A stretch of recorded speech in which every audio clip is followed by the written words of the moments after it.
Tenemos también invitado en nuestros estudios en Washington, D.C. ¿Lo tenemos? Ok, tenemos allí en Washington, D.C., nos acompaña Antonio de la Cruz. Él es analista político, director ejecutivo de Inter-American Trends. Quiero darle la bienvenida. Señor de la Cruz, gracias por acompañarnos. Muy buenas tardes, Idania. Buenas tardes, gracias por estar con nosotros. Yo comenzaría preguntando algo que he preguntado a lo largo del programa y a lo largo de todos estos días, y es, la comunidad internacional ha volteado sus ojos a Venezuela el día de hoy, está absolutamente atenta a los resultados, a lo que ocurra y a las garantías democráticas de este proceso que acaba de ser extendido una hora más. ¿Qué ocurrió para que la comunidad internacional quizás dejara su pasividad frente a Venezuela? Y Dania, fíjate, en las elecciones parlamentarias que están ocurriendo hoy en Venezuela, fue el mecanismo de resolución de conflicto que vivió Venezuela a principios de este año, para poder, en la que la comunidad internacional llevó al gobierno de Maduro para poder evitar la violencia que vivía en ese momento, las calles, las protestas, y se acordó que una solución, y que había que esperar, era resolverlo a través de la elección parlamentaria del 6 de diciembre, que convocaron, que costó mucho. El proceso fue poco a poco, y al final aceptaron ir al proceso electoral. De ese sentido, siempre ha habido una gran atención hacia esa resolución de conflicto que Venezuela está metida desde el 2013.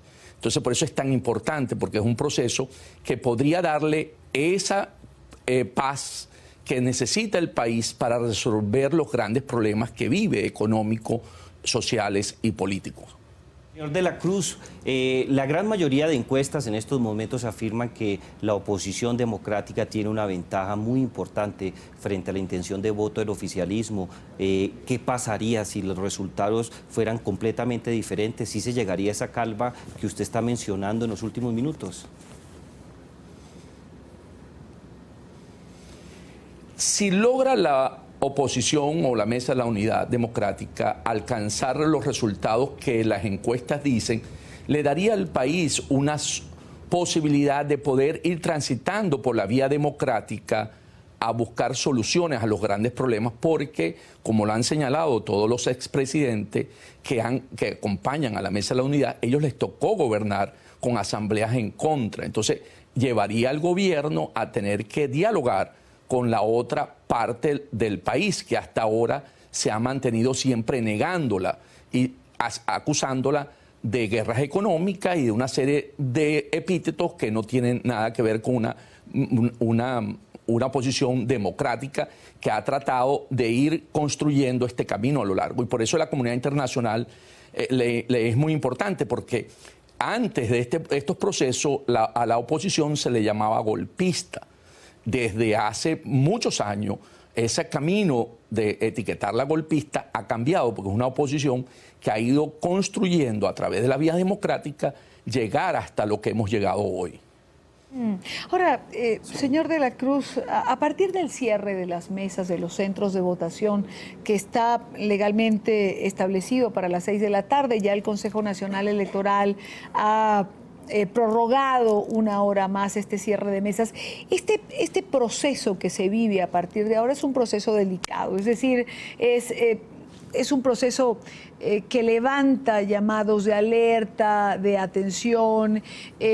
Se irritó la presidenta del Consejo Nacional Electoral porque los expresidentes invitados por la Mesa de la Unidad hicieron un llamado para que se respetara el horario, dio unas declaraciones bastante molestas ante los medios de comunicación nacionales e internacionales, pero digamos, en otros procesos electorales, este periodo que comienza a partir de las 6 de la tarde ha servido para que de alguna manera se manipule la votación en centros de votación donde se ha denunciado, se llevan en autobús a votantes que no acudieron en el resto del día.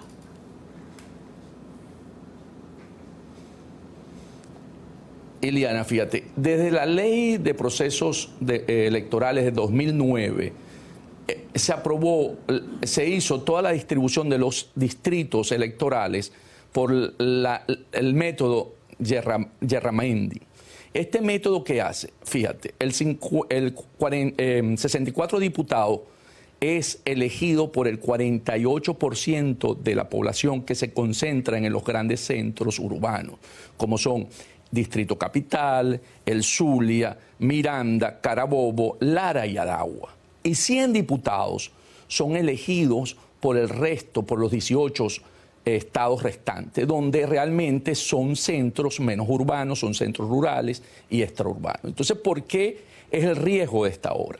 El riesgo de esta hora es que hay unos candidatos en esos estados, ¿verdad?, donde a esta hora es precisamente donde ejerce la mayor presión el gobierno y donde puede en este momento empezar a hacer el abuso, el delito electorales, presionando a los electores en esas mesas. Entonces, coincido totalmente contigo, con tu planteamiento, que por eso la comunidad internacional y sobre todo la presidenta Moscoso, cuando tuvo su intervención, hizo una alerta y dijo, ojalá cerráramos los centros a las 6 de la tarde como todo proceso normal y no lograr la extensión porque ha sido la práctica común del gobierno del presidente Chávez en su ocasión, el presidente Maduro, donde realmente los resultados empiezan a cambiar de tendencia.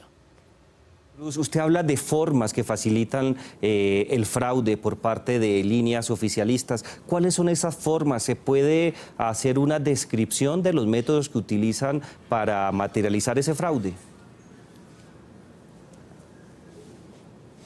Ok, básicamente son centros extraurbanos en los casos de las ciudades y en las zonas rurales, donde ellos pueden llevar a la gente a votar. Desde noche ya en Venezuela, ya es oscuro, ahí empiezan a salir los motorizados para intimidar a la población, ¿verdad? Empieza a haber una situación donde los centros electorales empiezan a tener un rol muy importante por parte del Plan República, que son los que deben asumir el control del centro electoral una vez que se vaya acercando el cierre de la hora.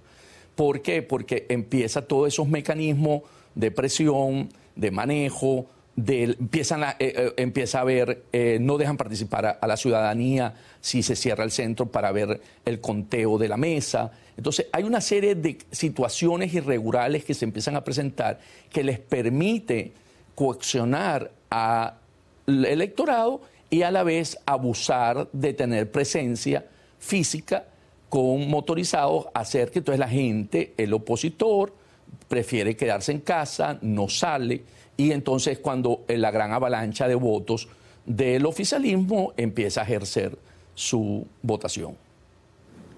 Bien, quiero darle las gracias a nuestro invitado Antonio de la Cruz, analista político, director ejecutivo de Inter-American Trend, por estar con nosotros estos minutos en vivo en nuestros estudios en Washington. Buena tarde para usted.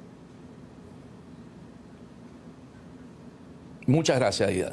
Gracias.